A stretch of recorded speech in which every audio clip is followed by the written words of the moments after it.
So I will call the April meeting of the North Liberty Library Board of Trustees to order. Does anyone have any additions or changes to the agenda? All right. And I'm not seeing any public. Andrew doesn't count, so we will move on from public comment. All right, March minutes. Any questions, comments, or concerns? Would anyone like to make a motion to approve the March minutes? I'll make a motion to approve the March minutes. I second the motion. All right. All opposed? They're all in favor first, I guess. Say aye. Aye. Opposed? None? Okay. And now we have Andrew for our staff introduction. Hello. Hi. Well, hello.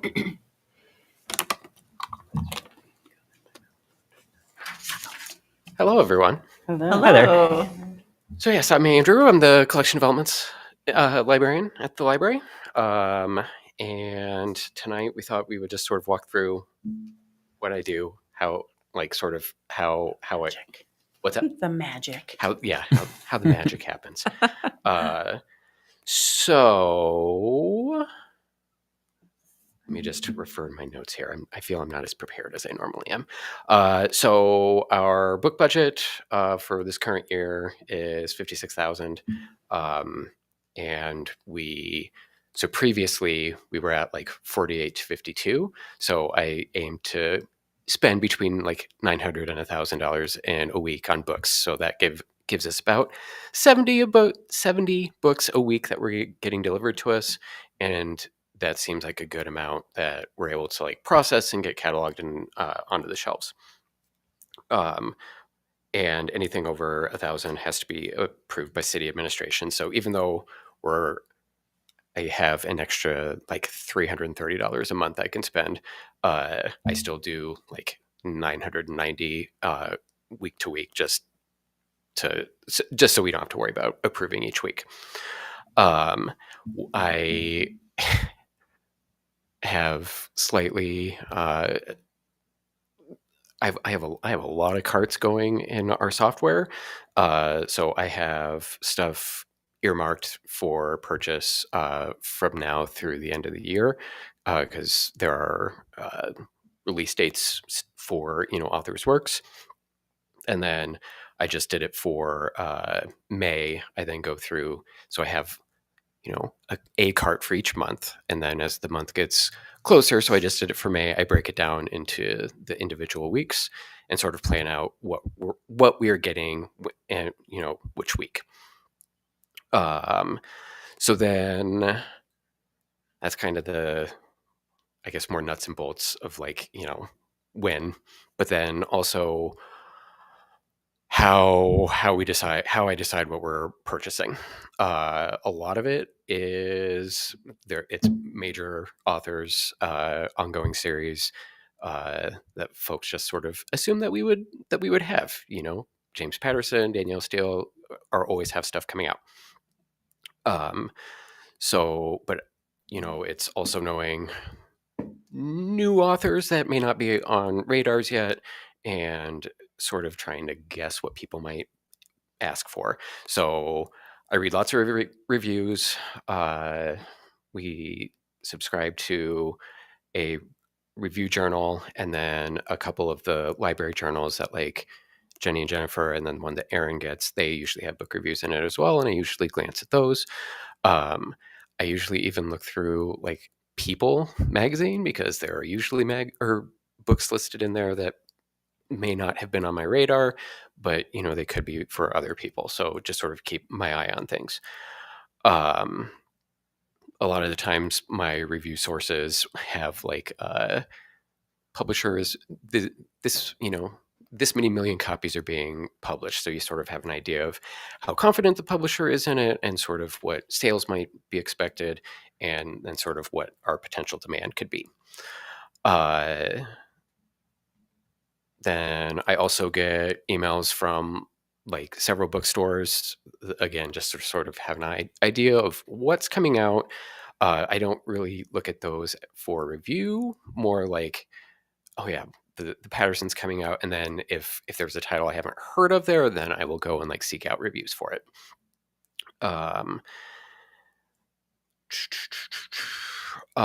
We also do I do all the interlibrary loan. So if a particular author, this never really does not happen very often. An author is constantly getting requested for interlibrary loan.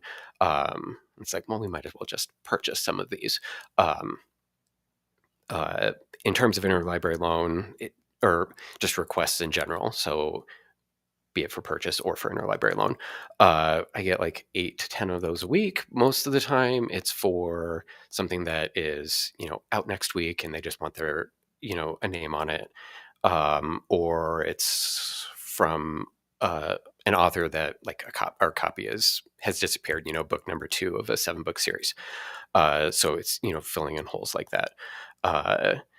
Handful of, like 1 or 2 a month tend to be almost class related, it's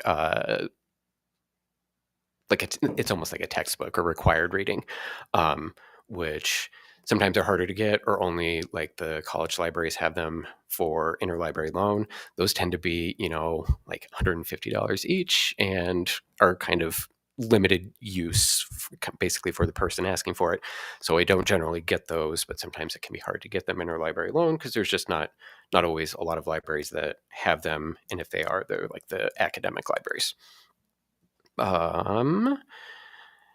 And then in those situations where if it wasn't necessarily for a class and they need this specific title, I will reach out to the patron and try to figure out, hey, what can we get that could sort of cover this sort of same information?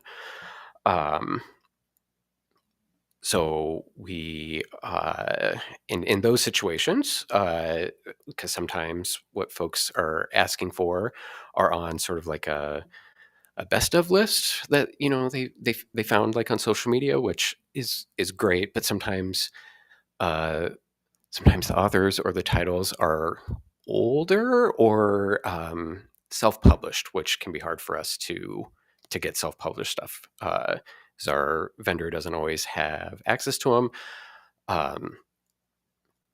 But we do our best to get what's being requested, and if something, trying to think of an example of that, it tends to happen with kind of parents my age trying to get like the books that they read for their kids now, which sort of seems silly because there's better stuff that's been published since 1990, I promise you. And then we also have open access. So, materials from Cedar Rapids or Ely get returned to us. There's a courier that goes around the state returning them.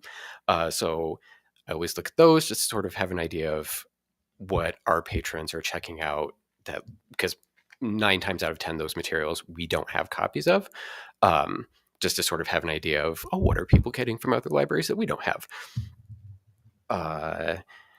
And then also, I know in the past I've talked about the demand model that I've been working on for like 5-6 years now with Roy, which divides the collection into discrete rhizomes, he calls them. So it sort of lumps some of the smaller nonfiction collections together, and sort of shows what the demand for those titles are. And that's based on basically how long a book in a collection sits on the shelf. So the less time it's on the shelf, the more in demand it is. So you might want to get more copies of it, that sort of thing. So fiction tends to be our best circulating collections in all of our age levels.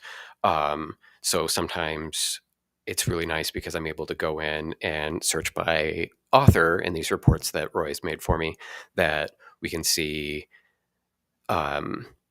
the last Patterson book. We had 2 copies of it, but if we had 4 or 5, there would have been a 68% chance at any time someone coming in looking for that book, that book would be on the shelf. So if you had 4 copies, circulation would be that much better. And then that's also helpful in terms of looking at some of the our more diverse titles. because those tend not to be, part of a series or from like a major author yet. But and so I kind of have to know the author and title so I can go in and look at it, but I can sort of see if books with minority characters are circulating well, and if we should be getting more copies, uh, and just sort of see how you know how how basically the non-bestsellers are circulating for us, and in general they are circulating well. I think that was all of my major points. I guess, were there any questions? Do you cover like the e-books as well? We're in a consortium with Iowa City and Coralville, so yes, and there we purchase. Iowa City does the bulk of the purchasing just because they have the larger population for our pool. But yes, so a lot of times what happens is Iowa City does the bulk of like the bestseller purchases, and we go in and get extra licenses to cover holds, and then I will also get stuff that's maybe less on radars. We get a lot of requests for like teen audiobooks on Overdrive that Iowa City tends not to have on like a priority. When I go in to make a cart in Overdrive, I can see the number of items in the other two libraries' carts. So I can see like, oh, Iowa City is planning on purchasing this, these multiple copies of this book. They just haven't yet. So I just purchase them so they don't have to worry about it. Oh, that's nice. So yes, we're very fortunate in that because I think our patrons benefit from. We're in a smaller pool than if we were in one of the statewide consortiums, but we also have the flexibility to sort of get anything that they want, so long as Overdrive has access to it. There are a handful of audiobooks that Amazon has produced and are exclusive to Audible, and Amazon does not like to share with libraries. So sometimes we're not able to get certain audiobooks, and it's usually because of that. Gotcha. Do you know how many ebooks and e-audios are in the collection off the top of your head, or no? I don't. I know. It's okay. I was just know. I curious. know. I know the amount of physical stuff that we have on the shelf. We're just a little over 52,000 items. Just because I had an interview on Friday, I was because I'm the president of the Association for Small and Rural Libraries. They had a request for an interview with the Washington Post, and so I had an interview Friday with someone from the Washington Post who does the book beat about this subject, about the cost of the prohibitive costs or budget challenges of having ebooks in the collection, and Yeah. the cost of an ebook versus an audio or a regular book on the shelf. And It's did that, funny Adjourn. because one of the first conversations I had with my in-laws many years ago, beyond the general getting to know you thing, was when they realized I was a librarian. They started asking mainly about ebooks in their area. So most of these folks are in very rural South Dakota. So they're like, well, why do I have to wait so long for a book? Because I think most people assume that it's a digital item. There's infinite copies. It's like, no, the publishers make us buy individual licenses. So yeah, it's always very much a education process too. Just sharing with folks why when you put yourself on hold for the new Colleen Hoover book, why it says it's going to be 3 years before you have it. It won't be that long. It always goes faster than you think it will, or than what it estimates. But yeah, because it's between like $80 a license to like $150 on some. And Iowa City will tell you too. I mean, they have a much larger budget than us, but it's a never-ending process to try to keep up with the demand. Yeah. So Yeah. we can buy and buy and buy and dip into other budget lines to try to cover. Which is, we try to beef our ebook collection, our ebook budget up pretty extensively every year as much as we can, as much as I can fit extra in the budget in order to cover those costs and to try to supplement what Iowa City's doing, which is really purchasing a great extent of our materials that they share with us. I mean, ours is a nice supplement to theirs, but it's very kind that they are willing to share with us. And how do you decide how many licenses or how many physical copies to purchase? For physical copies, it's a combination of the demand model from Roy, and then because I feel that shows, I guess before it was very much how many holds are on it, because we sort of want a ratio of so many holds per copy. But for the most part, aside from a few like high demand items, hold lists haven't really rebounded post quarantine. I'm not sure why. We definitely have holds, but it's not 20 people long for some titles the way that it used to be. So I think some have transitioned to ebooks or moved on to different authors. But the demand model, it shows how much demand there is for items without the hold list, which is really nice because it may be, if this book was on the shelf, patron A would pick it up, but they wouldn't actually put it on hold, so then it wouldn't be on the hold radar. As for ebooks, we try to have a ratio of 4 people per hold, 4 holds per item. And that's kind of been agreed between the 3 of us, the 3 libraries involved. Cool. All right. Anybody else have any questions for Andrew?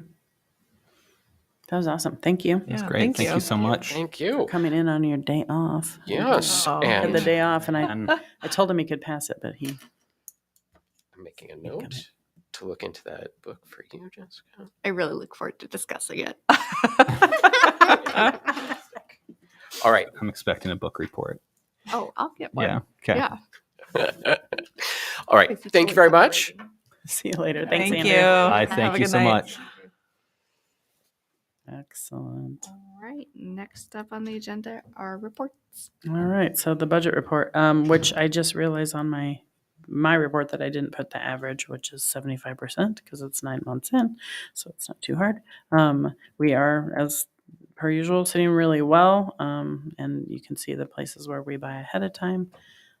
We've got some expenses coming up that we'll see some things like carpet cleaning, carpet and furniture cleaning, and things like that I'll be trying to get done here toward the end of the year. We're also looking at potentially purchasing some new like kiosk areas to put the self-check on, so they're a little smaller than those giant ones that are there right now. So we'll see a few things boost up, but for the most part, we're in good shape with the budget. Yeah. Any questions about budgeting the budget? Or Looks good. all right. Shall I just Yeah, and if you just want to move on to the Proceed. friends. Friends won't have a meeting. They didn't have a meeting. They'll have their next meeting in May because they have the June book sale coming up at the beginning of the month. So that's their next time to meet.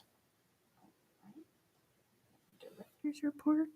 Yes. So, as I mentioned, as of this time, we were waiting on the acoustical panels and the casework. The flooring is installed. It looks beautiful. And I'm super excited to see the casework. The last I heard from our contractor, they were not sure how much longer that would be. They thought that they were going to get it today, but they didn't bring it in. So I'm assuming they did not. But the guys with the acoustical panels came in and started putting them up, and they're beautiful. I'm super excited. So this was supposed to be the week that they started the desk, and we'll see where they are on that.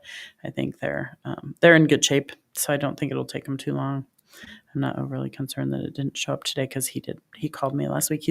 The contractor has been really responsive and also been checking in regularly with us, and as has Shiv Hattery, our city engineers.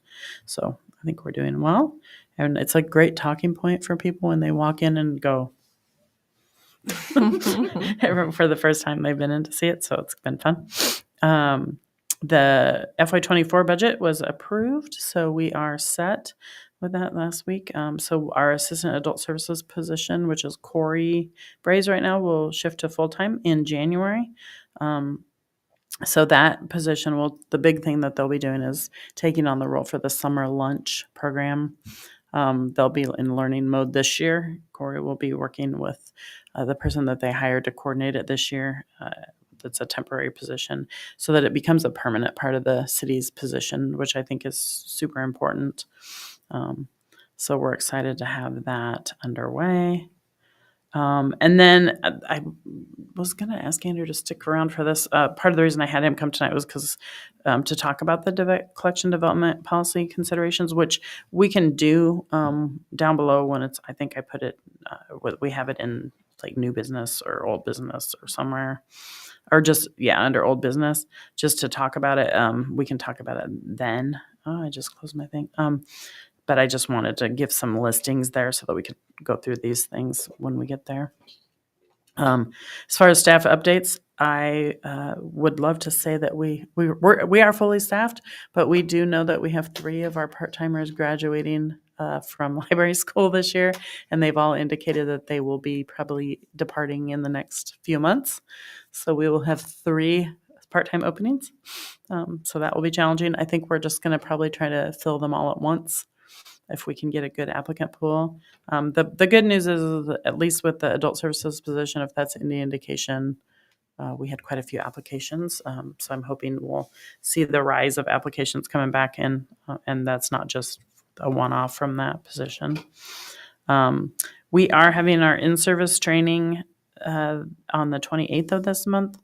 I just wanted to share that with you guys. Terry Whitson is a consultant out of Cedar Rapids. She's going to do the colors training with us in the morning, and we've invited some other departments, but so far we have no takers, so it'll be library staff doing that training. And then the naloxone training, which is as a preventative measure, we just want to be prepared, so as many staff as possible will get trained on that. We do have a couple other departments that are coming in to do that training with us as well. We have 2 different types of naloxone that we'll be able to administer. And then just in the case there was ever an overdose in the facility, we would be prepared. A lot of libraries are starting to do this, and we had talked about it before in the past, and at that time discussing it with other departments and things, we didn't think that was a necessary thing, but now they're starting to reach out to us from like the public health and asking. So we decided to go ahead and get ready and be prepared in the hope that it will never happen. I do have a friend in Mississippi that recently had an overdose in her library, and they were very fortunate that they had naloxone on hand and could help that person. So that was great. So better safe than sorry, I think.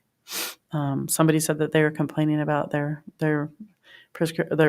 things that they had on hand. Their treatments were expired, and I was like, that's a good thing. That's good. We want that to happen. So then just professional activities. Erin and I traveled to Wichita last week. It was a very rough trip to get there with weather on Wednesday. It took us like a total of 13 hours in planes. So it was a little bit crazy, but we made it. So we spent 3 days in Wichita with the ARSL board doing strategic planning and talking about national initiatives, and kind of landed on the idea of libraries and how they impact resilience in communities. So we're kind of excited to get rolling on that. We hosted the Iowa Library Spring Leadership Symposium on Friday last week. I'm the co-chair for that, the Leadership Development Committee. And so that was a big piece of my job this year, was planning that event. I said I included the flyer in the packet, but I did not. So you don't get to see it. I'll email it to you guys later. It's a secret. No, we had a great Iowa librarian, Lisa Luck, who's a consultant as well as a librarian and also an English teacher, speak to us in the morning. And then in the afternoon, we had a really fantastic panel, which is the real reason I was going to share that flyer, just so you could see the level of folks that were involved in that panel. Those are people that I've either met professionally at conferences or in some cases run into, because I've seen them speak at something, and literally just reached out and asked them if they would present at this conference, and they agreed, or at this one day event, and they agreed. We had about 70 people register, which was really fantastic, and some really good feedback already. I've had a couple emails from people, so it was a really exciting day for us. The big excitement is that the mural project is underway. We have met with an artist. Her name is Jahami Narvez from West Branch. She's initially from Italy. And she's, I think, I want to say, she said Ecuador is where her family's from, but she lived in Italy for many years with her mom and was a street artist there. So I think at the bottom of the packet, you will be able to see some of her work in the council thing. There's a picture of one of her in the council packet at the very end of your packet is one of her murals that she did in the Davenport area, and it is stunning. It's what really drew us to her. Our discussion with her was that we wanted something that shows inclusion and that kids can see themselves reflected in when they see it. So she'll use that to work with a couple of teens. We have, I think, 4 or 6, I can't remember, teenagers who've applied to help. They'll help design and paint it. I know that there's a 6th grader, and then there's like an 8th grader and a sophomore and a senior. And we're hoping, I think, to have maybe 1 or 2 more, but we don't want more than that. They've said they've had the other person working on it is from Lauren Linehan from United Action for Youth, and she said they've done one with like 10 or 12 kids, and it's a little bit crazy. But the kids didn't have anything to do, basically. So initially, I had thought we might put it up on a high spot on the building above in the rec area on the community center building. After talking with Lauren and having her look at the space, and then I think Johami's going to come look this week, we're thinking on the northwest corner of the library. So part of it will face the playground and part of it will face the parking lot. And I think it's going to be a really great location for it. So we're very, very excited about that. I think in probably the end of summer that will take place. And that is about everything that I have. And boy, I really am batting well. I have 2 number 5s. So staff reports is next. And you guys, if you have any questions about those, I am happy to answer those. I will tell you the egging event that Emily and I think Aaron both mentioned. Emily, I guess, is not real egging. Someone asked me that. They egged 100 houses with giant Easter egg things that were stuffed. It was like a tornado day that they had planned. They did manage to get it done while we were away on our retreat. Aaron was supposed to be in on it, and I know they ended up doing it, and they had some really good feedback. People really enjoyed it, that program. So they had talked about trying to have people pick them up and do different things, but the fun was in the delivery, I think. So they did manage to get it done. The other thing I would mention is the tiny art show that Melanie mentions in here, and that is we had over 300 canvases picked up of the tiny canvases and 150 returned. So those are on display right now, and they're super cute. People had a really, really good time with that program. They really enjoyed it. And then if you guys have any other questions, I'm happy to answer them.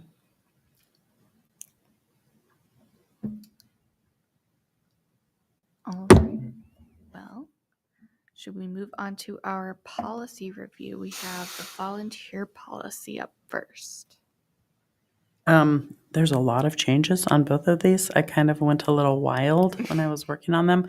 My short story, my Adobe program is not allowing me to put anything except PDFs into a file. So I can't put a Word document in, so I can't show you the tracking. So my way of doing that is just to put draft on the thing so you could tell which one was the new version. And hopefully you can see the differences that luckily they're both pretty short policies, but once I got started, a couple staff people had mentioned a thing or two, and then I sort of went a little wild with changing them, kind of shuffling things around and making them a little more friendly. I changed some verbiage, try to make it a little more friendly, and shuffled some things, I guess, more than anything.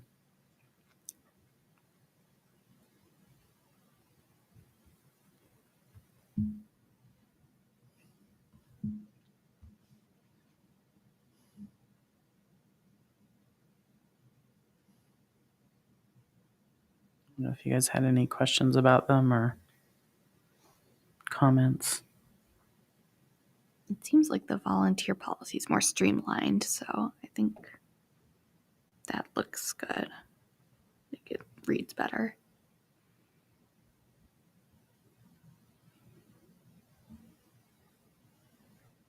Yeah, and there were just some repetition. There were some Yeah. repetitive things in it.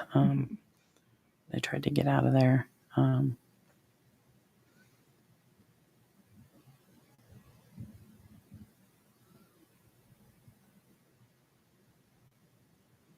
Do we want to do both policies at once or one at a time?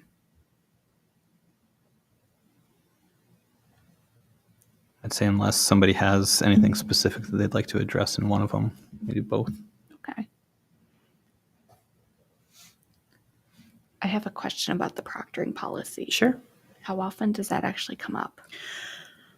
That people want to proctor? Not nearly as much as it used to. I think they're streamlining proctoring as well. I think a lot of, higher education places are doing more like just quick and dirty online testing and things.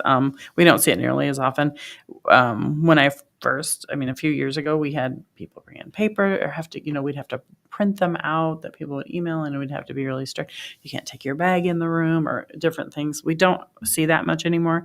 And I think we've only ever maybe once or twice I know once, but maybe twice, told someone we wouldn't proctor. And it was mainly because they wanted like someone to sit with the student and monitor. And we just don't have the staff to do that type of thing.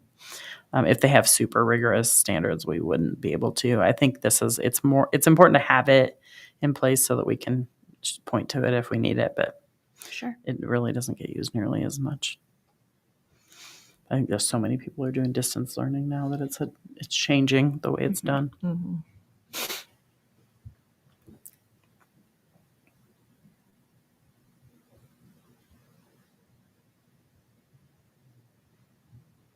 Are there any questions about any of the changes made or any concerns? Would anyone like to make a motion to approve the policies as Jenny has updated them? I'll make a motion to approve both. Thank you. A I'll second. second. Thank you, Chris. All in favor of approving the policies? Aye. Aye. And opposed? No one else is here, so Mm-hmm. we will go forward with the streamlined versions. And then as old business, we have the collection development policy review. So, I'm just making a note so I don't forget that the policies are approved. So there's a couple different options. We talked about this a little last month when we watched the video. One option would be that I looked into would be to do exactly what Iowa City did and just do away with having a statement of concern document. The other would be to take the statement of concern and either in policy or on that document state that, and I think it would be in policy, once we've reviewed, if something was brought here for review, that once it's been reviewed once, it would not be reviewed again for so many years. My suggestion is to make that a long time, like 5 to 10 years, mainly because I think after like 10 years, that item's probably not going to be on the shelf anymore. We're going to have already weeded it naturally. Grant, our city attorney, was fine with either of those things and fine with whatever amount of time he said there was nothing illegal about any of the choices that we could make. They're all perfectly legal. He felt that the statement of concern in some ways is sort of a shield for us to have it in place so that people have a mechanism. It gives people a way to say they might, Andrew. And then on the other flip side is we trust our staff to do their jobs and pick the select materials. So if we if we think that and we know, or if we know that and we don't think it's necessary, then we could pull the statement of concern completely, and just say what Iowa City says is because we have professionals doing selection, we don't have a reconsideration process, period. It's one sentence. It took me a little bit to find it, actually. I was like, and then I found it and I was like, interesting. And there is something to that. I think Andrew kind of leaned that way when I spoke with him about it. Just the idea that, there's something to the fact that we're doing this job, and we're entrusted as a public agency to do the order books and have materials available for folks. And like he said, if someone came in and said, I really don't like this, it doesn't mean we couldn't formally look at it just because we don't have a policy or have a statement of concern in place. What he said, what's the response if we just say, so what would you like to see? Is there something you would recommend that you'd like us to add, and have more to the point, a solid policy in place that will add things based on scientific facts, and things. There's a little, there's always, I have a friend who works in a library right now who someone is trying to get them to add something to the collection that's just inaccurate. It's a journal out of another country that's just not scientifically correct. It's a little scary. And she's not willing to add it, and she wants to make sure she's super protected in not doing that. So there's a lot to think about with it. I don't know what the answer is right now. I'm not sure we need to make any quick change on it. I just wanted to bring it up and show you. The one thing Grant did say is he felt like with the programming policy, and I did do this in this, I'll try to do this in these policies, is anywhere where, because before we had library capitalized all the time and then we'd lowercase it. He said anywhere where we want to show library ownership, basically. These are our programs that we're offering. We'd capitalize it.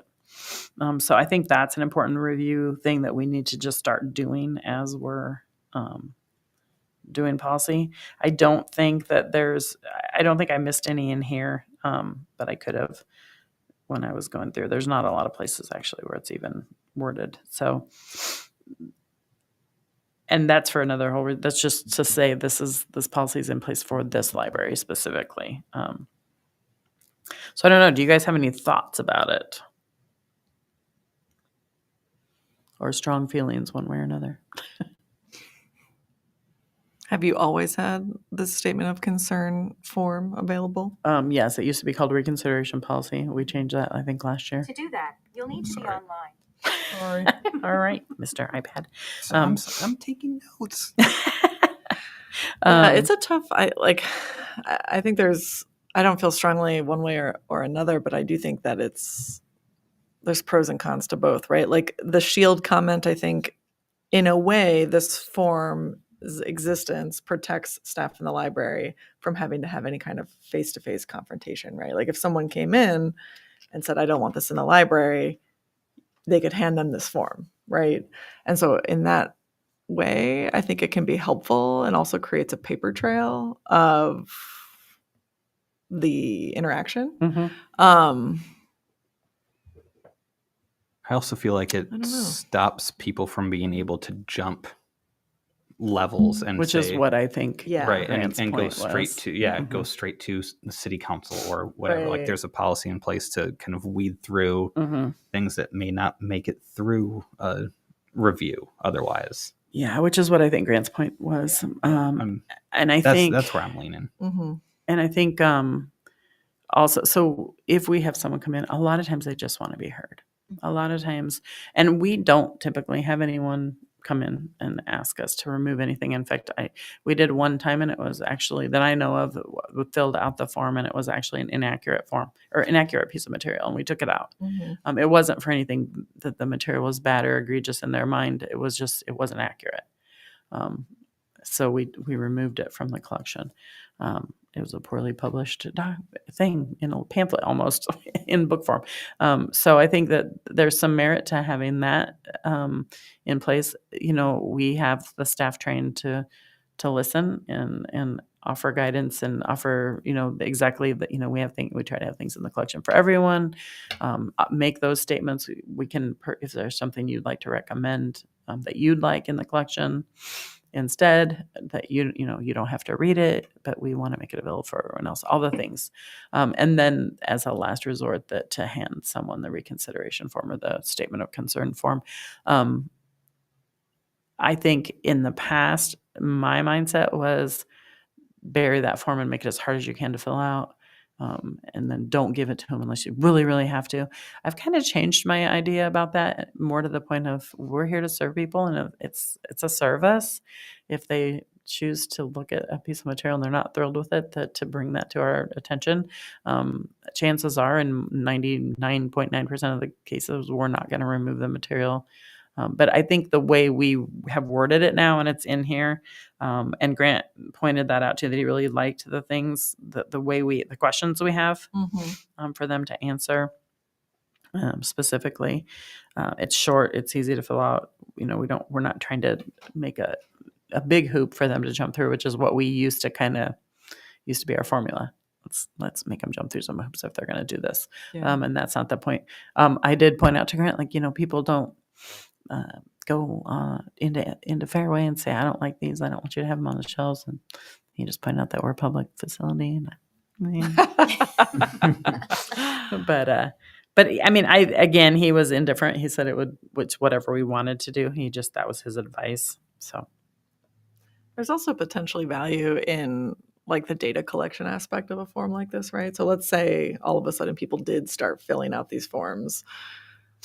You would have a lot of data then on what people are reporting that they don't want in the collection. And yes, that could be interesting to see as well. Well, and it's important to be able to report it to the ALA and other places. The other thing that I didn't mention that I would think we would do was also it would be only residents of North Liberty and You had said rural that last time. Johnson But, County that we would have. So I can do some updating of those things into the collection development policy and or on the statement of concern form, and then bring those back for us to take a look at and approve again or update next month,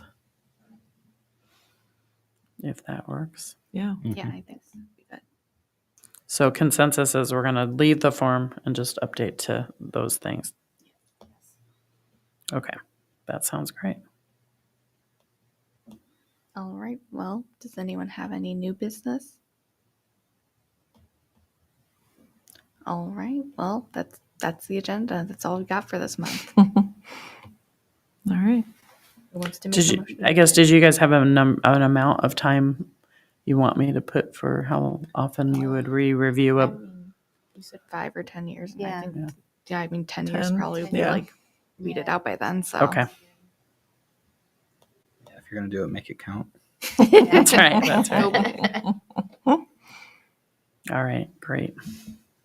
Thanks for making those updates. All right. Who wants to move to adjourn the meeting? I'll make a motion to adjourn the meeting. Thanks, Laura. I'll second it. Thanks, Chris. Okay, our next meeting is set for May 15th at 6:30. We are adjourned.